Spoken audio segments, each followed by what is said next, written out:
welcome to another edition of the SEANC View podcast. I'm Jonathan Owens, your host / communications director here at SEANC. I'm joined today by Suzanne Beasley, government relations director. I tried to say it all at once before I took a breath, and I failed again. And Ardis Watkins, our executive director. And Sam Cline, the podcast producer / communication specialist. It is a lot to get into a breath. It's just I think I can only handle like 5 words at a time, like in a row. Remember the Micro Machines commercial where the guy spoke like really fast? Anyway, that was a tangent. Yeah, no. Our first tangent, 30 seconds in. So Buckle up, people. How are y'all today? What's going on? Well, first, let's say when this is. It's Thursday, March 12th? 13th. Okay. That we're recording during the ACC tournament. Yes. I can only assume the Tar Heels will sweep this tournament. If you're really interested, it's around 1 o'clock, and Duke and Georgia Tech are in a halftime, and Georgia Tech's actually leading. So we got to cut this short so I can get back to the final here. We'll be efficient today, folks. So it was a very busy week yet again. Last night, Governor Josh Stein delivered his first State of the State address. And from all the text that I saw flying around and the tweets that I was reading, you guys had some thoughts on that address. So what stuck out to you? Well, I mean, Governor Stein came out the gate strong, talking about Western North Carolina and, you know, the strength of North Carolinians in general, but especially those people out west. And that was well received. Mm-hmm. And then he did the right thing and said the General Assembly should put more money into teacher pay. In fact, strive to be the best in the Southeast. That's a great message. He recognized law enforcement and included correctional officers. Yeah, that was huge. In that, great message. Nothing else about public employees. There was a mention of universities and community colleges generally needing more money, but nothing about public workers. That's disappointing. That's disappointing. Yeah, it's not okay.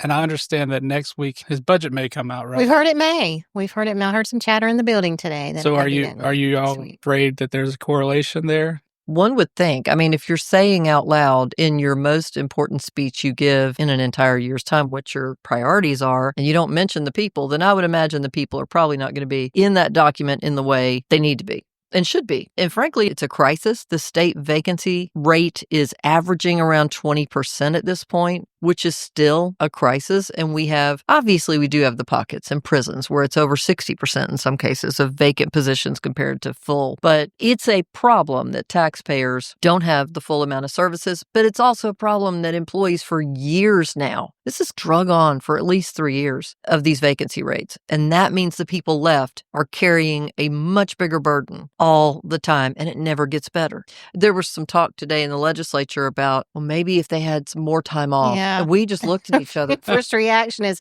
when are they going to take that time off? They already can't take what they got. I was going to say I don't think, but I do know there is not an awareness in the legislature about just how bad it is in some agencies. And I'm sure agencies don't really relish coming forward and saying, we've got situations where we have to tell people you can't leave because there's no one else. As often happens on this podcast, we're kind of melding all our topics together, but maybe that's a thing. Well, they are woven, yeah. We'll get more into the meeting that I just mentioned in a minute, but at the end of the day, everybody's trying to figure out, well, what do we do about this vacancy crisis? And Governor Stein, we're big supporters of Governor Stein around here. Mm-hmm. But we would be completely remiss on behalf of our members, but frankly, on behalf of everybody, all the taxpayers, not to point out, you can't leave the mention of state employees and retirees out of that speech. Right. And not have it affect everybody. Because, my goodness, like you said, I think I said to y'all last night that good infrastructure is what brings people to North Carolina. That is why we're strong. And we're strong because state employees have built that infrastructure here in our state. Yeah, and we just went over with Representative Torbett when he was here last week, and we were talking generally about waste, fraud, and efficiencies and things people will look at. And one of the biggest things we do as a state is we throw all this money out in incentives to companies to come here. We've spent well over $100 million just here recently and created less than 100,000 jobs. We could have just written everybody a massive check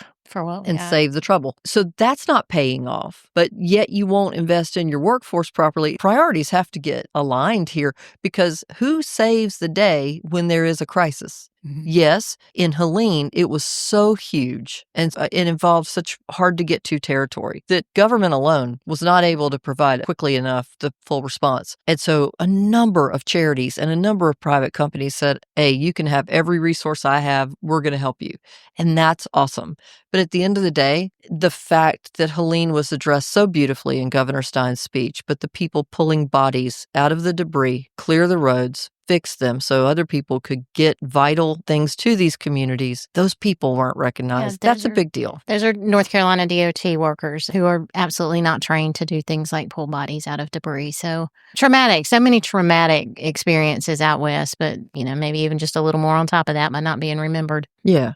So I'm sending a letter to the governor today saying, your budget's about to come out. And we do want to talk, based on the remarks, we definitely want to talk about where we stand in this. And historically, we have that meeting, with the governor before his budget's released. So we'll look forward to that same. And today wasn't the first time we asked or anything, but I think it makes the obvious need to talk a little more urgent. And you said that not only did we notice that, but also members of the media mentioned that as well, that it wasn't mentioned, right? On the WRAL coverage, literally just after Governor Stein finished speaking last night, yes, I think it was Colin Campbell who said, it's as notable what wasn't mentioned as what was. Mm-hmm. And he specifically said there was a mention of teacher pay, but not state employee pay. And that he was wondering, is that a big sign of maybe a major difference? Well, and everybody, as rightfully, we should have addressed Helene and should continue to address the needs of those people out west.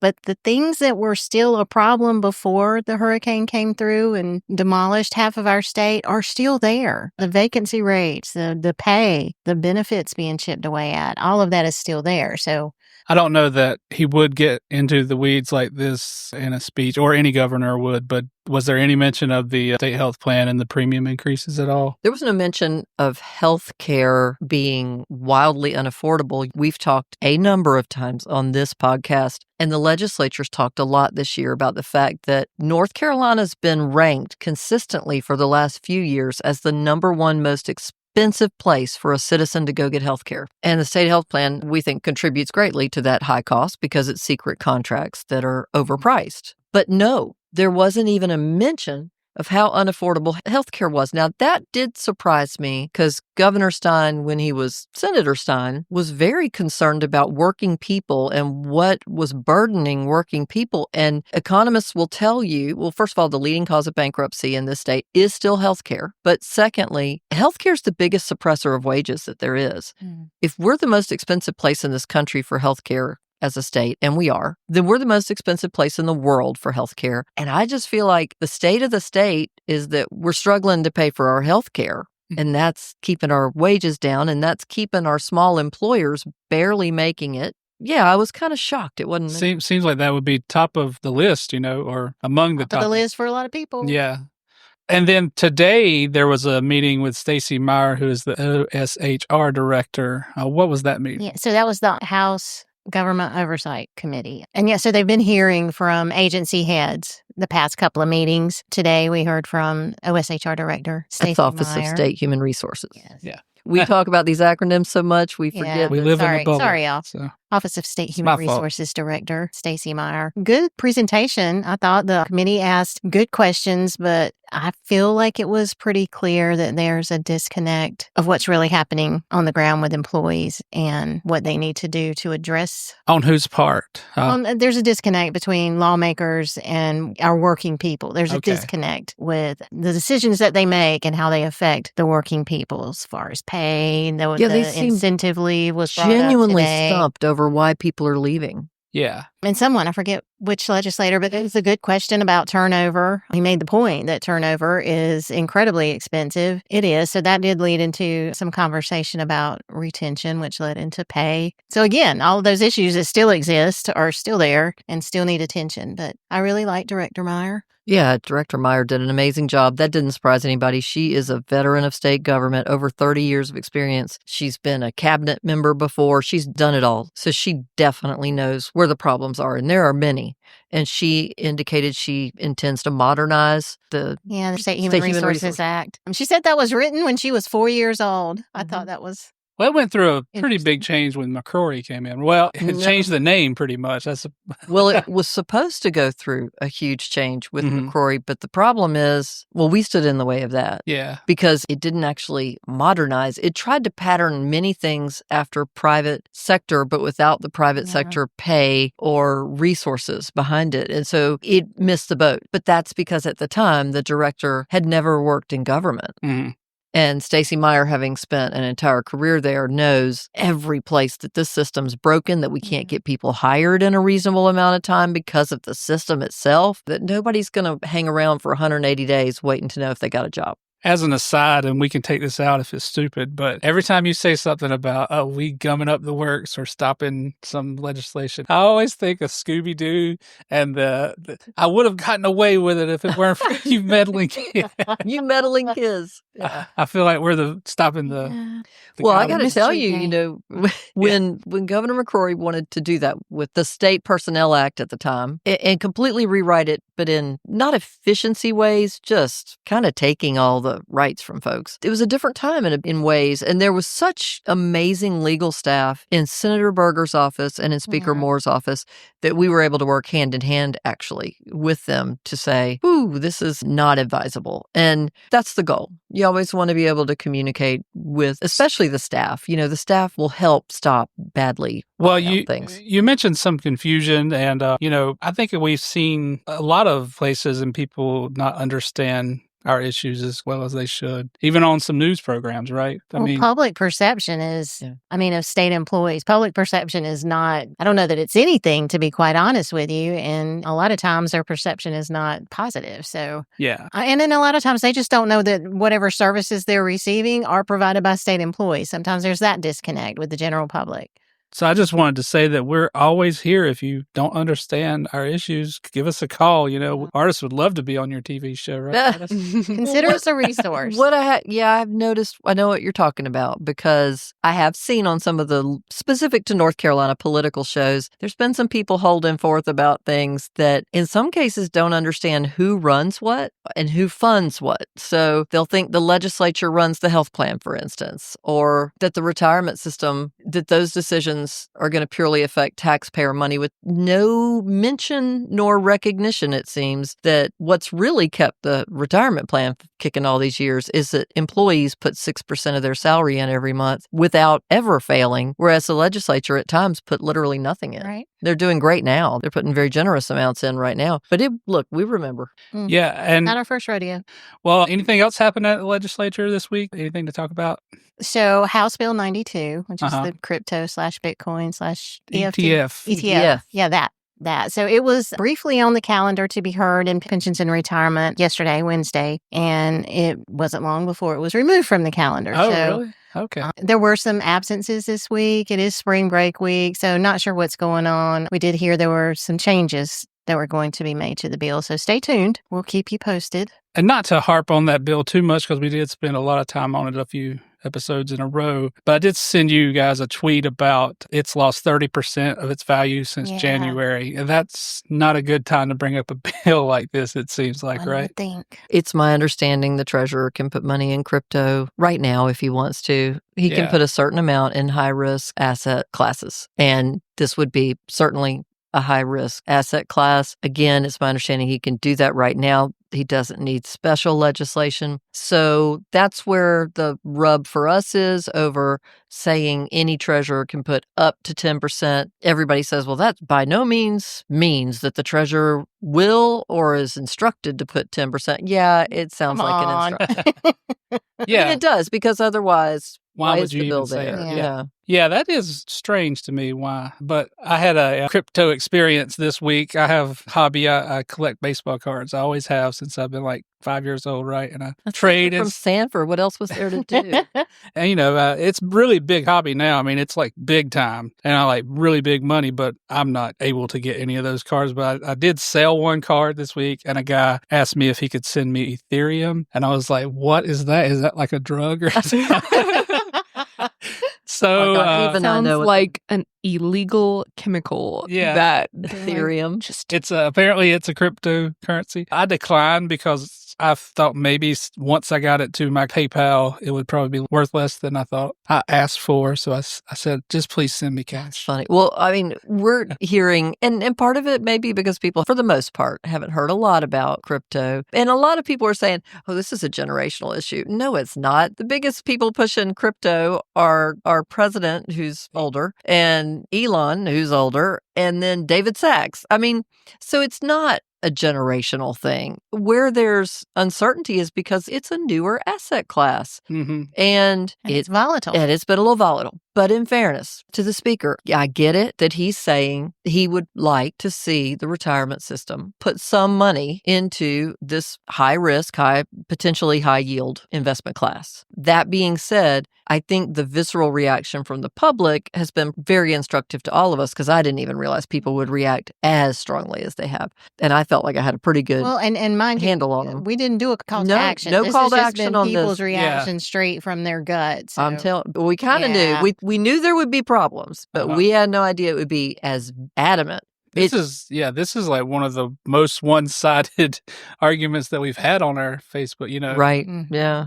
And some of our most politically conservative members in the association who generally like a lot of this stuff they hear out of the administration in D.C. don't care a bit what Trump, Elon, or David Sachs say about crypto. They've got their own thoughts about it. And honestly, I think it is somewhat dismissive when people say, well, they just don't understand it. Some legislators said out loud, and I don't blame them, I don't know a whole lot about it. But that's problematic. If you're in here telling me it's great, tell me why. Give me track records. Give me reasons to understand why it's a strong bet. And that's otherwise the track record. I mean, because there's not one, not with the retirement system. So, I mean, there was some conversations with other legislators who were like, why don't they just put a little bit in there, and then come back and report to us in a certain amount of time how much that the investment earned. So, and our answer is they can already, right? I mean, that's our understanding is that they can already under that high risk asset class. But if you want to put it in statute, just put a tiny number on that as opposed to 10. 10 is $12 billion. Just put a decimal probably in people front of won't. the one. I think that would be the way. And then have a report back. Report back how it's doing in a year or two. And I think then you could have a conversation that would make not only the legislators feel more because legitimately informed. I've had a member say to me, $12 billion and they can't give us a COLA. Right. So that's what we're running into. And if the argument is you got to have huge risks to make big enough money to have money for COLAs, then let's get on a plane. This is no different than the argument was over alternative investments, over REITs and hedge funds and things. Let's all get on a plane. Everybody take a craps table. Here's $1 million. Let's go. I mean, it's $1 billion. You can make I know what I'm saying, if enough of us went on this plane. But the point is, yes, some things are incredibly high risk, but if you hit, it's going to be great. But the chances are not as strong. That window is so tiny from what I understand. Right. The window is really tiny to hit it on the mark where you make a good. Sam has a question. Look at Sam's face. She's pained over here. What's going on, Sam? Because my thought is, you guys want to invest this money, test it with your own money first. Are they investing in their personal money? Maybe they are. We don't Are know. they investing? And do they have proof that this is a good investment based on their own personal money? Or are they just saying, yeah, it's a good idea? They haven't even... I don't know. I don't think anybody's spoke in committee about whether they were personal investments. No. I don't know. Because it doesn't sound like they want to take that risk with their personal money. Why are they doing it with everyone else's money? I'm sure all of them bought some Doge during COVID because everybody was bored and buying Doge. I don't know if y'all remember. Dogecoin. Yeah. Yeah, the Dogecoin. That was a big thing during COVID. Everybody was that bored. A little gold coin? That's the one with the dog. No, the dog. The Shino Ibu or whatever. I like the dollar that has like George Washington's face on it. Oh, yeah. Anyway, see, and we still needing to work on SEANC Coin, though. Oh, we're going to We're going to enter that crypto market. So, the retirement system can put it all in SEANC. Put it all in SEANC Coin. Well, hasn't SEANC we've gotten like actual souvenir little coins in the past. That should be our logo for it. That we share with other organizations. That should be our logo for it. Could be, yeah. We talked about it before, but we do run the risk of sounding like the people who didn't understand what the internet was back in the early 90s. But I think with $12 billion at stake, we can be a little timid about things like this. Well, yeah, pension investing is different. Like we've talked a million times. Personal investing, you can be riskier than you can with institutional investing, and you can be even riskier with institutional investing than you could be with pension investing. The bottom line is pension investing, you have to know you have the money for folks. You have to be able to pay that for up to 30 years out. Yeah. So we have a special interview today that I was able to get over the weekend with past President Martha Fowler and Kirk Montgomery, our president now, who joined us as well. We delved into a few topics, one of which was Black History Month, because we weren't able to get them in during Black History Month. We did get them the week after, but the week that we had planned for the interview, it was when the snow hit all of a sudden. So we had to cancel our interview then, and it's kind of hard to schedule folks. So we got them 2 weeks later. Yeah, because they're not local. Yeah. And they have lives, you know. This is our life. Scenic. We come to work and, we're here. That sounded sad. But they have jobs and lives, so we're very grateful for their volunteer efforts. And I will kick it over to that interview in a second, but just one more topic. Did y'all hear anything from our interview last week with Representative Torbett? Nothing at the legislature yet? Not yet. Okay. I know the committee has been appointed, so the committee has members now. Yeah, they do. Yeah, so anticipate. I mean, I've seen a lot of social media from the General Assembly around the statewide, we're not going to call it Doge or SCOGE, because if you listen to the interview with Representative Torbett, they don't have a nickname for it, that efficiency effort. But it is noteworthy to say that now Governor Stein, as of last night, announced Impact Center that he was forming. Basically, it sounded, he didn't get into details at all, but he said they're going to look, basically waste, fraud, and efficiencies, that he was going to have, I think the Office State Budget Management is going to do that. That is a lot of questions, but it sounds like another Doge type effort. Okay. Which, again, we are absolutely cool with looking at things for waste, fraud, and efficiencies. It's just that the thing we would never be cool with is the most likely thing to happen out of any of these efforts, because it is so huge that what one person deems waste, fraud, and inefficiency becomes the story, rather than looking at literally everything, which would include the big ticket items, private contractors who have contracts through the state. And then, like I said, these grants and these amounts of money we just throw to people. And then they might do like what happened in Canton. They renege on the deal. We gave them $12 million for it, and they gave $6 million back as a settlement and for said, the paper "See mill, ya." So we got half back. That's a terrible deal on something that nobody even followed through with. But that kind of thing, it's my suspicion, won't be the focus of either of these efforts. It'll be, did Matilda, which state employees have value and which don't? And that's not doing a service to any taxpayer. Poor Matilda's getting drugged through the mud on this podcast. the past 2 weeks. You'll probably have a state employee named Matilda that will hear this. Hey, Matilda, if you're listening, email us. We'll send you a Scenics t-shirt. But I've heard a lot of people say they heard Representative Torbett on here and enjoyed hearing him. I heard you said we took a little flack about having him on. Yeah, there was a few comments on Twitter and a couple of emails. Blue Sky, especially. Folks just thinking, he's the enemy. Why are we bringing him on Scenic? This is what's not working. Yeah, it's not. It really isn't working. Either side, again, it would crack me up. Take each political party and give them a Doge type effort, and they would come back with totally different stuff as far as what is worthy and not worthy. To not hear people out about what they're going to do and ask them the questions, it kind of feels like malpractice when you're in the field we're in. We need to know what they're intending to do. And if they're willing to listen to our 2 cents about it, we need to share that. But we need to know what people are trying to do and get that information out, because our members want to know. So yeah, we can never apologize for that. That's part of it. We need to be seen as an honest broker too, that we need to be a resource for them as well. So exactly. Yeah. Exactly. I often tell lawmakers that, consider us a resource. We have a direct connection with the people. So yeah. Well, I'll kick it over to myself on the other side of this musical interlude for the interview with Martha and Kirk. Fascinating stuff, and we'll be back to talk a little bit question of the week.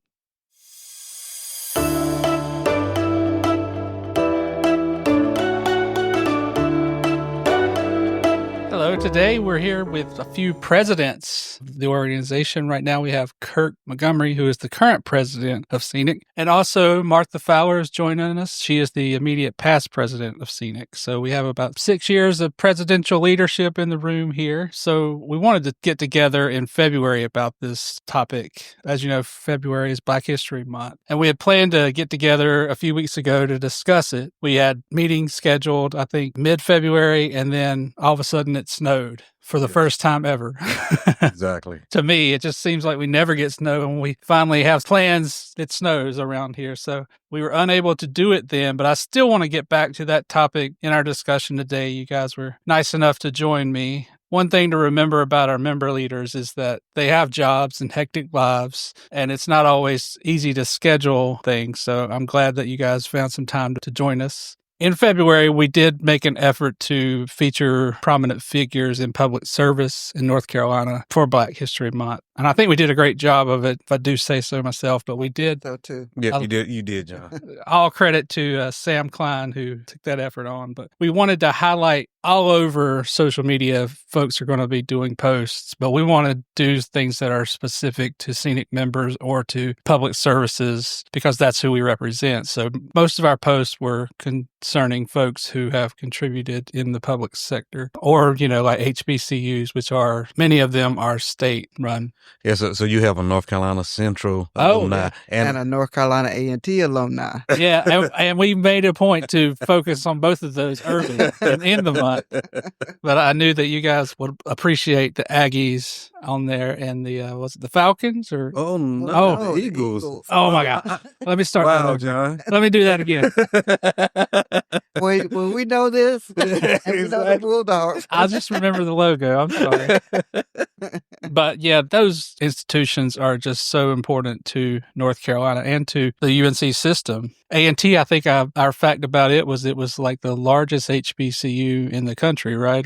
Yes, North Carolina A&T State University is the largest HBCU in the country. Uh-huh. And we have a lot of history with North Carolina A&T. The Greensboro Four that set in the 60s and Woolworths. And so that started a movement so we could start integrating things where in the past it was not done. So, and also we had an astronaut, Ron McNair, who died when the shuttle went off. So there's a lot of history in A&T. Yeah, we had a segment on him as well. And that brings me, I guess, to my first point. I grew up in rural North Carolina, like many people. And I have to admit, at the beginning of my schooling, I didn't learn a lot about Black history. It wasn't that prominent. And I remember when we first started seeing lessons on Black History Month, and it seemed like a concerted effort to bring it into our schools. And I got to admit, it opened my mind. Even in elementary school, I started learning about the sit-ins. And everyone learns when you're young, you learn about George Washington Carver and was it peanut butter? Peanuts and a lot of different commodities related to peanuts. But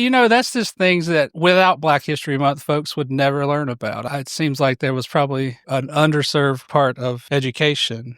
When did you start seeing things like that in your education? Well, we had a little bit during elementary school, but I'm from a different background. So our history is American history and Black history. So we've lived it. Yeah. So not something that was foreign to us. And I grew up, too, in a rural area where we had tobacco farms and pig farms and chickens and all those kinds of things. So it was something that we lived. Yeah, it's just interesting to me. One of the things too, John, is that when I started school, segregation had just really started. I didn't know the difference of the segregation and the integration and so forth, but my brothers and sisters did. And so it was a different time and a different mindset because there's a lot of things that I didn't have to go through that they went through because of the integration of the schools. I guess the biggest point I'm trying to make is that it's important to learn about things that, like me as a white person, did not learn about, that it really does open your mind up and it really does make you see the contributions of folks that aren't talked about in a lot of history. But what do you think is the importance of Black History Month and the success that it's had over the years?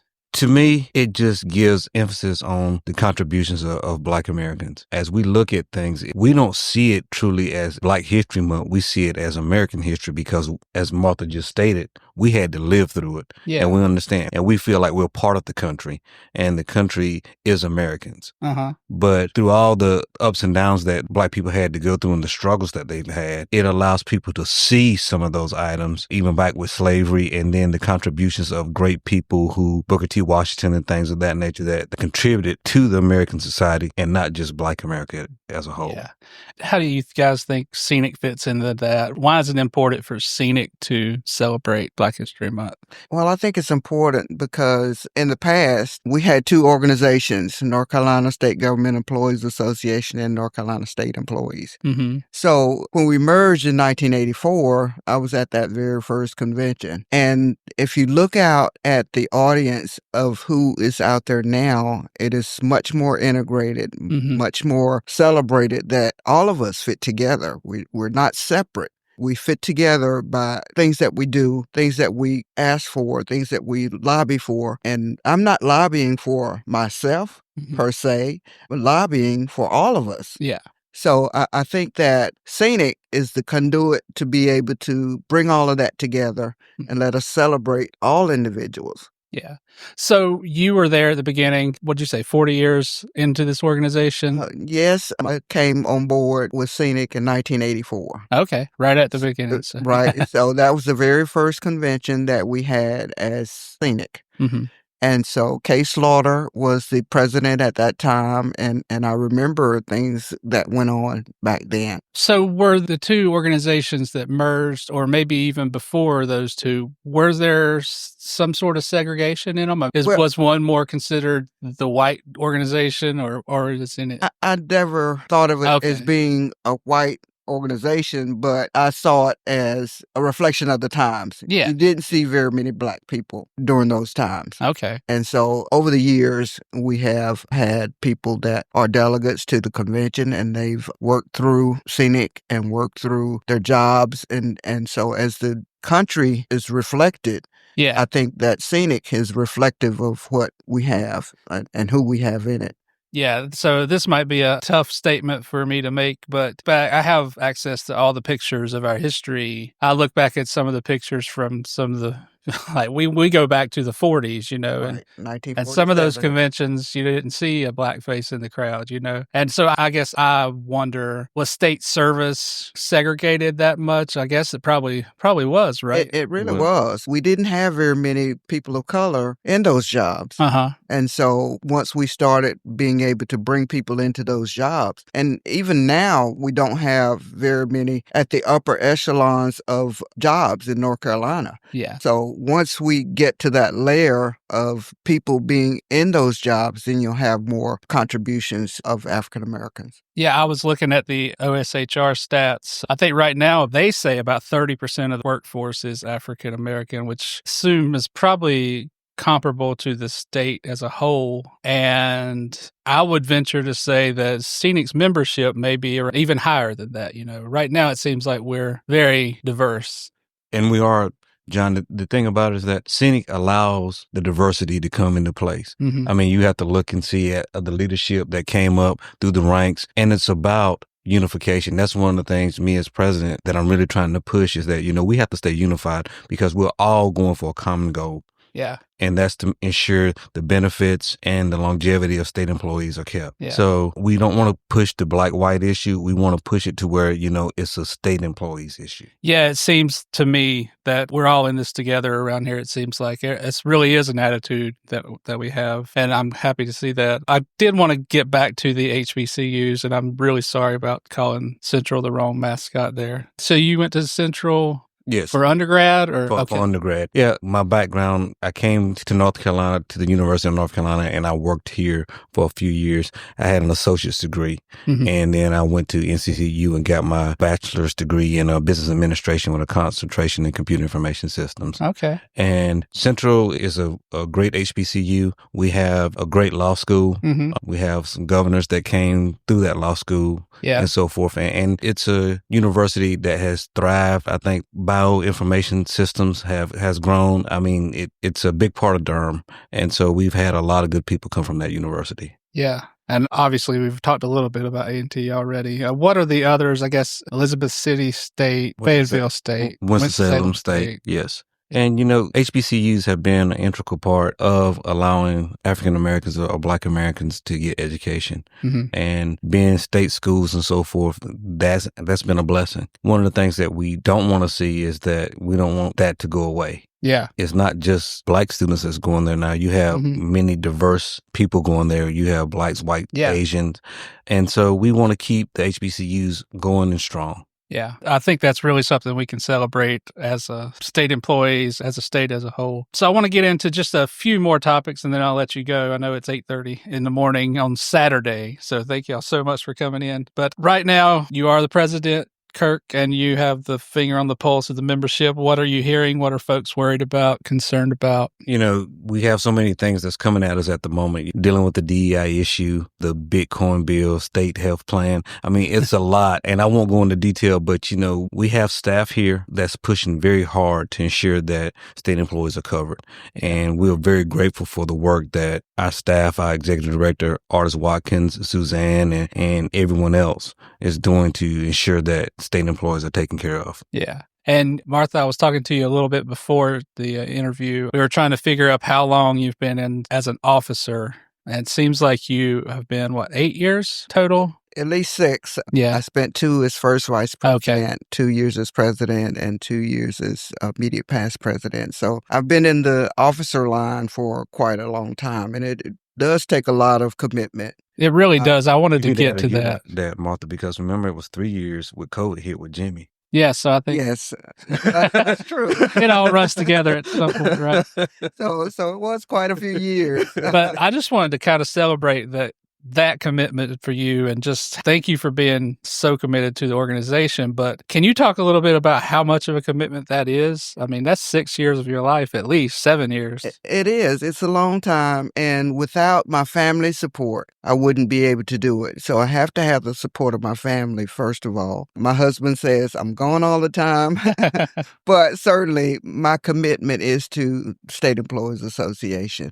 And I believe in the cause, and I believe what we advocate for. So given that, and I believe in the people around me. Mm-hmm. So years ago, when I was an officer back in 1990 or 91, I was general treasurer of the association. So I served as an officer at that time as well. So just bringing the people around me and making sure that they are able to reap the benefits of being a state employee. And we've lobbied so hard to keep the benefits that we gained years ago. Mm-hmm. Some people today may not have the state health plan of when they retire. Yeah. That we benefit from now, healthcare coverage, and being able to put a little money aside every month to be able to enjoy retirement. So those kinds of things that we've lobbied for and we've been able to keep are key to bringing everybody else on board to let them see what we're doing, how we're doing it, and seeing what they can do to be a part of it, and ask the individuals to lobby for it as well, because without all of us, we would not have that. Yeah. So you finally get a break now, it seems like. You get to roll off, but you'll still be involved, right? Yeah. Absolutely. Okay. I will be involved. Even though I may not be an officer, I'll still be a part of this association. Okay, great. I believe in its cause. Great. And Kirk, you have about 7 months left on your term, it seems like, right? Yes.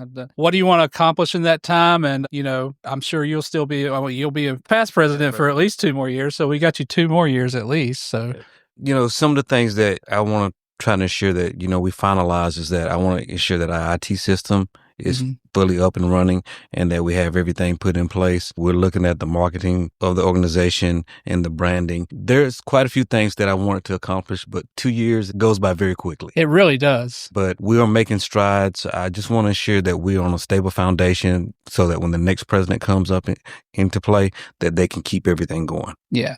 Well, thank you both for your service, and thank you for joining us on a Saturday, and have a good day. Thank you, so John. much. Thank you. We really appreciate it.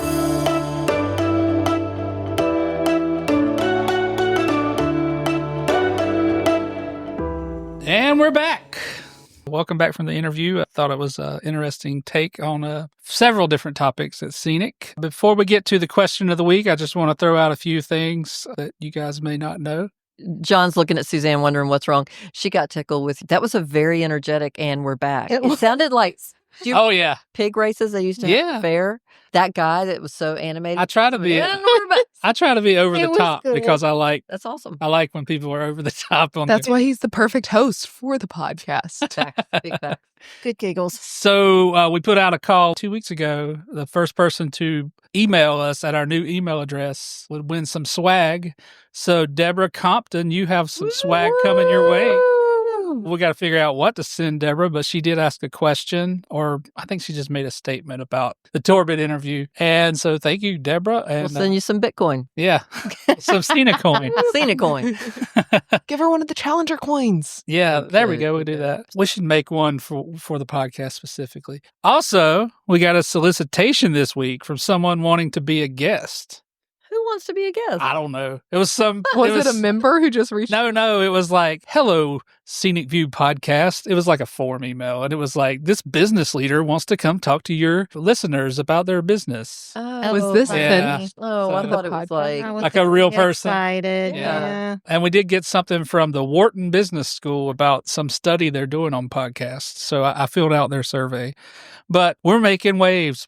People are listening. That is waves indeed. So my question of the week, do you want to play the music or you want to stick it in? Playing it. John's wacky weird question of the week. So my question of the week, well, this is not the question first off. Do y'all know what this week is, like historically? It's the week that leads up to St. Patty's. It's No, that was last week. That was last week. It's the 5-year anniversary of when we went home from COVID. Oh, yeah. Yeah. Today is that day. Yeah, March 13th, right? I heard it on the radio. I can't take credit for that. Yeah. 5 years ago. God, that feels like a lifetime ago. Back when my hair was still red. So my question is, what are your memories of that week specifically and maybe the few weeks after? I know that we eventually all worked through a nightmare that was COVID, but just the initial take of that time. And I'll start because I think we actually went home from Scenic for the last time on my birthday, which was March 16th. And so it's always, my birthday's so special. Did you feel like and we it did just that crushed so my that, birthday. we wouldn't get you a cake? Yeah. Y'all didn't even say anything. I remember we had Probably didn't say anything. We were terrified for our lives. Right. Yeah. But I remember we had a big staff meeting and everyone didn't know what to think. It just came up really quick. It was like a few cases in like Seattle. And then all of a sudden it was like, what do we do? Yeah. The whole country just stopped. And I remember for the first few days, the first few weeks, even my kids in school, we didn't know what the future held. Eventually, they started doing like school online, which made me so sad because my daughter was like in first and second grade and they missed first and second grade, So it just, I think it changed America. Obviously, it did. Yeah, we can't get that time back. So, No. What are your memories, Suzanne? I remember anxiety, obviously. Anxiety because all of a sudden we've all got to go home. We can't see each other in person anymore. You may get sick and you may die. So there was fear. There was fear of not so much us. We were blessed. We were lucky that we worked for Scenic and we had the ability to go home and do productive work. We built relationships with the legislature so we could have phone conversations. But a lot of people lost their jobs. Yeah. I remember being very concerned for, my kids, their little family, and, my brothers. Anybody who was close to you couldn't help but be worried that what are you going to do if you lose your job? You can't go out and work right now. Yeah. My next door neighbor, she was a hairdresser. She still is. Yeah. But immediately shut down. Boom, just that quick. So my wife is a dental assistant and at that time you're like, is anyone going to ever fix teeth again? They shut down. She lost her job for a little while. Thankfully they came back. And I think, we all came back somehow, one form or another, but it was terrifying there for a while. What about you, Ardis? Any memories? Yeah. My memory is that, yes, we were able to go home and we were very lucky. And at the end of the day, what Scenic staff can do is based on what our members vote. Our executive committee took a vote on that. and wanted us safe. Our president at the time was Jimmy Davis. He and our executive committee had a real commitment to keeping us safe. And that's big. And like Suzanne said, not everybody was that lucky, or the kind of work they did, maybe it didn't work for them to go do that. So that was a heaviness that laid over the whole thing. But the main thing is, so many of our members not only couldn't work from home, but had to work in communal situations like a prison or an HHS facility, or we had members working in the public schools who were coming in to make sandwiches to go deliver. I remember this. I remember that. They would get on buses and go take sandwiches to some of the kids because that would have been their lunch at school. They had relied on school for food. The heaviness of all of that was awful. We were in constant contact with members who were having real crisis issues. But I think if there's ever been anything in all these years to put into focus the work we do and that what we need to do, it was during that time. Definitely. I think that we were able to be a real resource for a lot of people. Scenic Cares. Yeah. Scenic Cares for them during this time. And man. And we worked really hard to get testing for members. Oh, that was PPE, that was a whole fight. But so, if you wonder why we can seem rabid about don't leave state employees out of raises and things like that, when everybody else that possibly could went home and hid, they could not. Yeah. I mean, what are you going to do at a prison, right? I mean, there's no way to walk out and leave it. And I mean, it's not just hurricanes. It's not just snowstorms. It's not just anything else that might be a natural disaster. They're there, period. No matter what happens, no matter how completely unexpected and drastic it is, that's why we'll go to the mat for them, because we know, and we have the benefit of knowing. Yeah. I don't expect other people to know unless we tell them.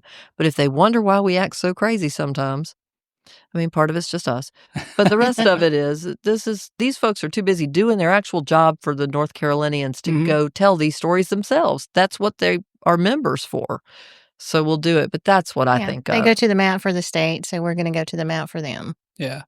Sam, you had a totally different experience. Were you in college? I was. I was a sophomore in college. I had just joined a sorority, gotten a big. We went home from spring break. I experienced a lot more anger than anything else, because I felt like I got gypped out of the full college experience. We went back that fall, but you weren't allowed to go into a dorm building that wasn't yours and hang out with your friends. You weren't allowed to go out on weekends. You weren't allowed to do anything. You had to wear a mask 24/7, which was understandable, but it felt like all of our events were online. All classes were pretty much online. Wow. And it was very isolating. My parents almost didn't let me go back to school that fall. Yeah. And I remember having like a meltdown at home because I was like, I can't stay here and do school. I don't work well here. This isn't where I belong right now. And I had an apartment and they were like, we'll cancel your lease if we have to. Like, if you're doing all online classes, we're not sending you back. There's no point. Luckily, I ended up having hybrid classes, so they had to send me back and let me go back to school. Yeah, that's a tough time in life, too. It really is. That happens. It's very isolating. And yeah, I mean, like I said about, my daughter being in first grade, she probably don't even know the difference, but I know that it's important, the whole socialization. And then my son was like starting ninth grade, and like he didn't get a ninth grade in high school. It affected different people in very different ways. Yeah, because I would think about people Sam's age. Yeah. That back when we were that age, we were going to the club, and you still are. We're having a great time. And my brother was graduating college that semester. So he didn't get a graduation until that's heartbreaking. A couple months before I graduated college. He got a graduation like February of 2022 was when he finally got an actual graduation. I mean, there's some trauma. Yeah. There was still fear because my mom worked in the medical field. So she was still going to work. She was a nurse. She was still working, but she would come home. She would look at us, say, don't touch me. I'm going to go shower. She would take off all of her like scrubs and stuff before she even entered the house. Medical folks, I mean, they were so incredibly brave. I can't imagine being that brave. Yeah. It was also frustrating because my dad, he was home the whole time. He still had his job, but he was home the whole time. And he took it as, oh, the kids are home on break. I can make them do work. And we'd be sitting there like, Dad, I have school.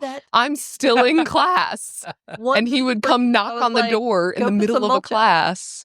And he'd be like, what are you doing? I need you to come help me with something. And I'm like, Dad, I am on a Zoom call in class right now. This is why I can't stay here this fall. But it's a beautiful day outside. I guess one thing that did benefit from the whole thing was streaming services, Netflix. Yeah. A lot of Tiger King. Remember Tiger King? Oh, yeah. Everyone in America watched Tiger King. TikTok also it really blew up. Everyone was making whipped coffee and going on walks and doing like little dances and songs and all that good stuff on TikTok. And we scrolled and watched it all. Oh, because that was our form of socialization at the time. You couldn't leave your house, so you had to feel connected to people somehow. So it was TikTok. And it still is. Yeah. Well, that was hopefully we won't. Well, that was a dreary walk down memory lane. Yeah, thanks, John. Yeah, you're welcome. So hopefully we won't experience that again for at least 100 years, right? But with the interconnectedness of the world, I don't think it'll be 100 years before the next one. No, I agree. Have a great weekend, yo guys. Thanks for joining us this week, and have a great weekend.